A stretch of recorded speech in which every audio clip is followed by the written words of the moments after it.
8টি গরু জবাই দেওয়া হয়েছে। তো আমরা হয়েছে 2 নাম দিয়েছি, এক এক নামে 5 কেজি করে, 2 নামে 10 কেজির মতো আর কি গোছ আসছে। আর এই তো গরু যে জবাই দিচ্ছে আর গরু মানে কসাইরা বানাইতেছে সেই ভিডিও ফুটেজই আপনাদের সাথে শেয়ার করলাম। যদিও তেমন একটা ক্লিয়ার করে করা হয়নি, মানে দূর থেকে করছিল হয়তো। তো আপনাদের ভাইয়া হচ্ছে এই যে মাংস নিয়ে আসছে, তো এখন সেগুলোকে ঢেলে আর কি নেওয়া হইতেছে। তো এই যে দুইটাতে হচ্ছে 5 কেজি করে, আর ওই যে এর সাথে মানে ছোট ছোট পোটলা করা হয়েছে, ওগুলো হয়েছে কলিজা, তারপর জিলবার মাংস, তেল, মানে ওগুলো আবার আলাদা প্যাকেটিং করে ওডি সহই আর কি মাপ দেওয়া হয়েছে।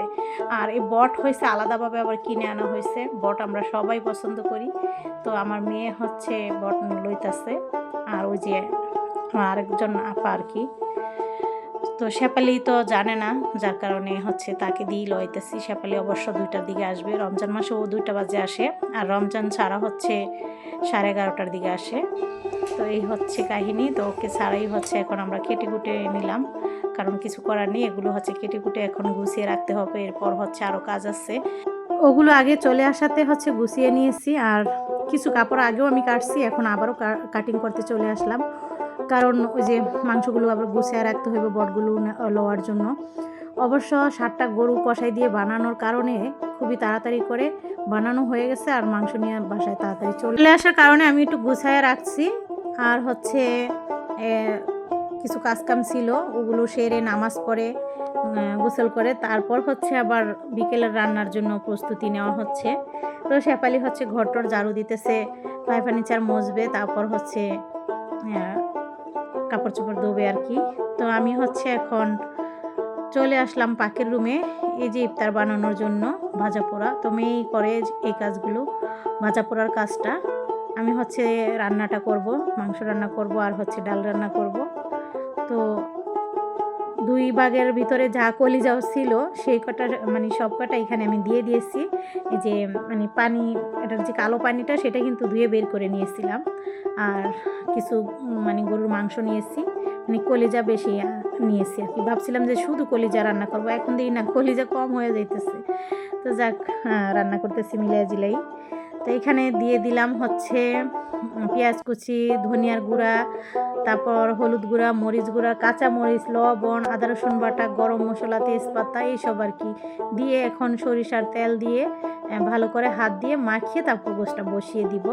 এইভাবে বসিয়ে রান্নাটা করলে মানে মশলা মাখিয়ে রান্নাটা করলে আমার কাছে অনেক ভালো লাগে। তো ভাজা পোড়াও হইতেছে আর মাংস আমি হচ্ছে মাখিয়ে নিলাম।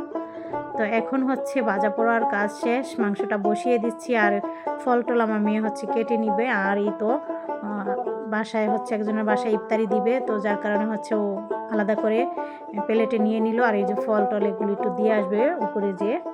তো এইভাবে করে ভাজা পোড়ার কাজ হয়ে গেছে। তারপর আইসা আবার আমাদের জন্য যেই ফল টল কাটাকাটি লাগে, এমনি তো আজকে ফল শেষ, কমই আছে। তো আপনাদের ভাইয়ের আবার দাওয়াত আসছে, তার ফ্রেন্ডদের সাথে তারা ইফতারি করবে, কিন্তু আমরা বাসায় করব। আর এইখানে আমি রান্নাটা করতেছি বসে দিয়ে, অবশ্য অন্য অন্য কাজগুলোও করতেছি। তো এইভাবেই আর কি। তাজা তাজা গরুর মাংস খেতে অনেক ভালো লাগবে, যার কারণে সমস্ত মশলাপাতি মাখিয়ে এই তো বসিয়ে দিই। তো যারা ভিডিওটা দেখতেছেন শেষ পর্যন্ত দেখবেন, কিন্তু শেষ পর্যন্ত দেখলে ইনশাল্লাহ ভিডিওটি ভালো লাগবে, দেখার মতো অনেক কিছু আছে। যাই হোক, এই তো এখন আমি নেড়ে দিলাম, ঢাকনা দিয়ে ডেকে দিব, মিডিয়াম আঁচে রেখে দিব। অবশ্য ভাজা পোড়ার কাজ তো সব শেষ, এটা আস্তে আস্তে হোক, তাহলে সিদ্ধ ভালো হবে। কালারটা কিন্তু এত না, আসলে মোবাইলের কারণে তো কালারিং দেখা যাইতেছে, অতটা হলুদ না। যাই হোক, এই পাশে হচ্ছে শরবত বানানোর পালা। এই তো এই ট্যাংটা হচ্ছে আবার আজকে আনা হয়েছে, অবশ্য 2টা এরকম খাওয়া হয়ে গেছে, আর আমার জন্য রুয়াবজা গোলানো হয়েছে। তো যে ম্যাঙ্গোজি ট্যাংটা, এটা মানে এই ফ্লেভারটা হচ্ছে আমার মেয়ে বেশি পছন্দ করে।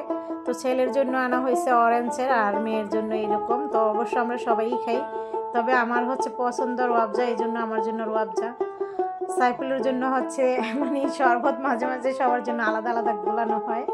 সাইফুল অরেঞ্জেরটা পছন্দ করে, শিউলি আর শিউলির বাবা খায় হয়েছে ম্যাঙ্গো, আর আমার হচ্ছে রোয়াবজা। তো এরকমভাবে প্রতিদিন ঝামেলা হয়, যার কারণে আবার একরকমই মানে কইরা রাখা দেয়। তারপর আবার অন্য মানে ইসুপ কলের ভুচি, টোপনার দানা এইসব দিয়ে হচ্ছে আবার ইফতার আয়োজন করা হয়। তাছাড়া লাচ্ছি টাচ্ছি এইসব এক এক দিনে এক একটা, তবে একটু ট্যাংরা বেশি খাওয়া হয়।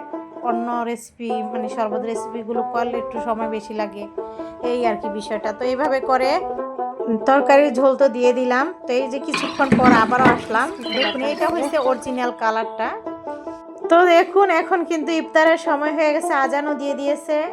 আলহামদুলিল্লাহ ইফতার করে নিচ্ছি। তো আপনারা যারা ভিডিওটা দেখতেছেন আর দেখলেন তাদেরকে অসংখ্য ধন্যবাদ। আর যারা এখনও আমার চ্যানেলটিকে সাবস্ক্রাইব করেনি প্লিজ আমার চ্যানেলটিকে সাবস্ক্রাইব করে দিন। সবাই ভালো থাকবেন, আবারও দেখা হবে। আল্লাহ হাফিজ।